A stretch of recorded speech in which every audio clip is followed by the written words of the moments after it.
هاي يا جماعة، Thursday night video. احنا النهاردة هنتكلم عن النول.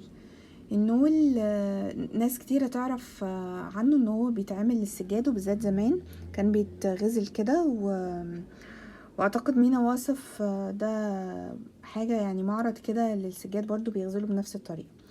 بس اللي ما نعرفوش زمان كان شكله مختلف تماما، واتطور من كذا طريقة. بس مينلي هو بيغزل بأنهي طريقة؟ خطوط طولية وعرضية زي ما انتوا شايفين كده بالظبط. بيبقى شكله كده،